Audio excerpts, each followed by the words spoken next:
looking at your cards, imagine the feeling of satisfaction as though the goal is already accomplished. Imagine the feeling of pleasure. Imagine the feeling of accomplishment. Let us say that what you're going to do is you're going to give yourself a trip to Tahiti. You're going to go to the South Seas. You're going to lay on the beach. You're going to swim in the beautiful surf. You're going to soak up the sun and get this beautiful tan. Then start thinking about that. Another thing that you can do, by the way, is get brochures on Tahiti. Get a poster of Tahiti. Get a poster of a cruise ship. Get pictures of the things that you're going to do and have and enjoy that you associate, because the more emotions you can associate with the accomplishment of the goal, the more rapidly the subconscious accepts it as an instruction, and the more rapidly you go to work on it. Now, here's what I use, by the way. Here's what you can use. You can use cards like this, which are just index cards. These ones don't have any lines, but you can use cards with lines, and you just sit there and you just write out your goal, and as you read the goal, repeat it 3 to 5 times, imagine it, visualize it, see yourself doing whatever is necessary, visualize the outcome, and then just change the card and go on to the next one. The more relaxed you are when you do this exercise, because of the law of relaxation, the more rapidly the subconscious accepts it. Here's something else that you might want to get. It's one of these spiral cards with index cards throughout it that you can write a variety of different affirmations on, carry it around with you, and just flip it. Write affirmations down. Whenever you think of something that you want, write it down, and then just take some time every so often to review your affirmations. Now, one final technique is what is called sports programming technique, which combines all the others. It's used by all top Olympic athletes. It combines mental rehearsal and relaxation. It's based on what is called autogenic conditioning, which means that if you want to become better at a sport, the technique is very simple. First of all, get some instruction in the sport. Learn from an expert. Study and learn what excellent performance in the sport constitutes. Second of all, before you go to sleep or sitting in a very relaxed position, take several deep, deep breaths and relax your body, and then visualize perfect sports performance. Say you want to be a better skier. Very simple. What you do is you learn how to ski. You look at films and pictures of people skiing excellently, and then you visualize yourself actually being the skier. You close your eyes and you do 2 types of visualization. The first type of visualization is where you look at yourself actually skiing. You look at yourself and you look at your performance. Look at yourself going down the slope. Look at yourself turning, putting in the poles, twisting, and so on. You look at yourself skiing beautifully and watch yourself going almost as though you were a spectator. The second part of the visualization is you then shift your point of attention and you look at yourself from your own eyes and actually see yourself going down the slope. Sports affirmation technique is used by all the major football teams, the basketball teams, the major figure skaters, the top golfers. Virtually all Olympic athletes train in their minds over and over again. For instance, skaters will sit down, close their eyes, put on their music, and then they will go through their entire skating routine in their minds while their music is playing. What happens is, of course, that in your mind you never fall. So they program their minds over and over again.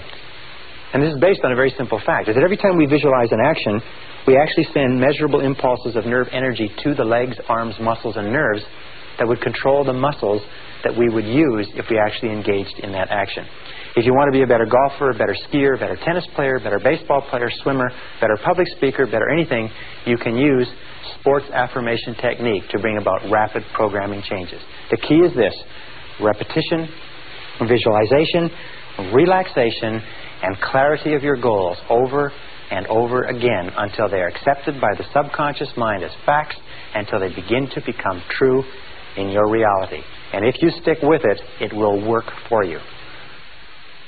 Session 13, Rapid Learning Techniques. At the beginning of this seminar, we talked about human potential and about how the average person uses less than 10% of their potential, how Albert Einstein's brain was removed from his cranium when he died, and it was studied at Cornell University, and they found that he never used more than 15% of his mental potential in his entire lifetime, one of the great geniuses of this century. What does this mean, mental potential? Well, it means the ability to use our thinking capacity.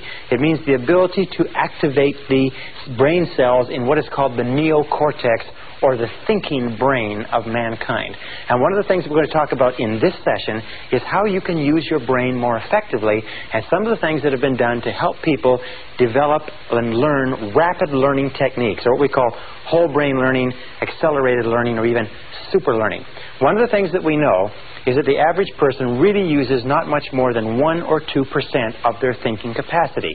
That we don't use 10%, because if you could use 10% of your brain, you could accomplish anything you could dream of on this earth. Our role in this session is to show you how to use more of it. We know some things about the brain. We know one thing with regard to intelligence, is that intelligence is not a matter of IQ. Intelligence is a way of acting and a way of thinking. When we look at people who are apparently extremely intelligent, we find one thing. We find that they are not much more intelligent than you or I, but they have developed their intelligence. So let's put it this way. Intelligence is developed through effort. Intelligence is developed the same way that muscles are developed.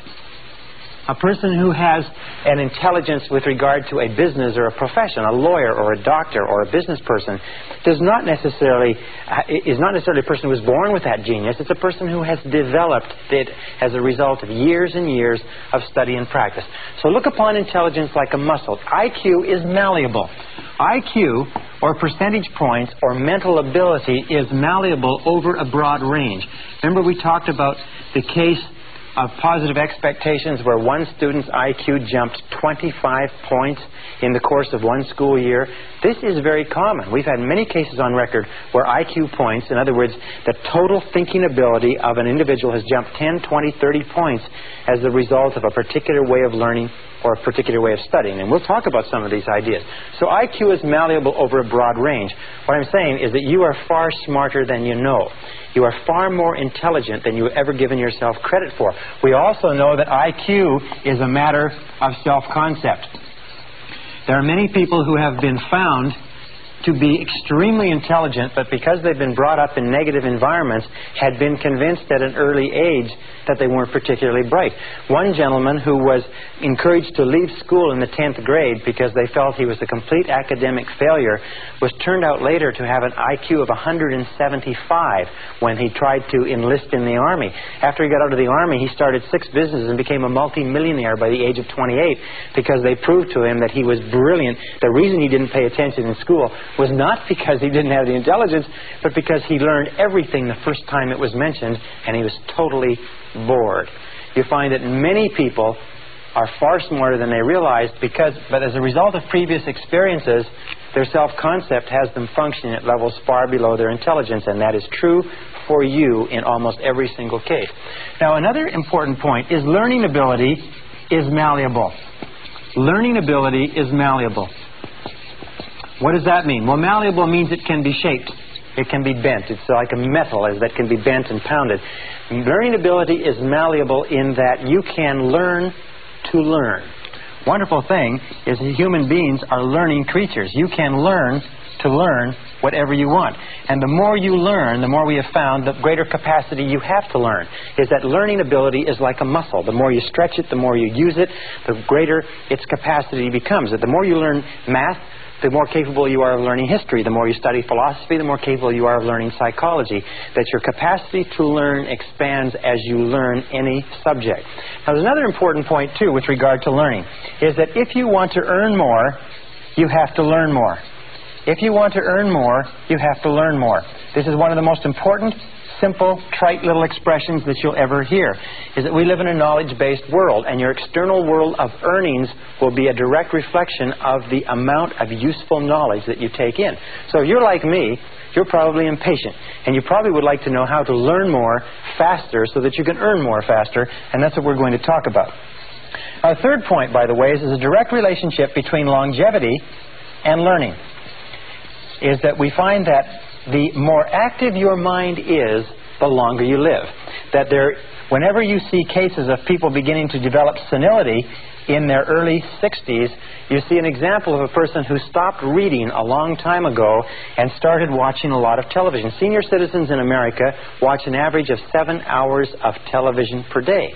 And what it does is it makes their mind very, very passive. Their brain begins to atrophy. Their reflexes, their intelligence, their ability to respond and to be alert to their environment begins to deteriorate.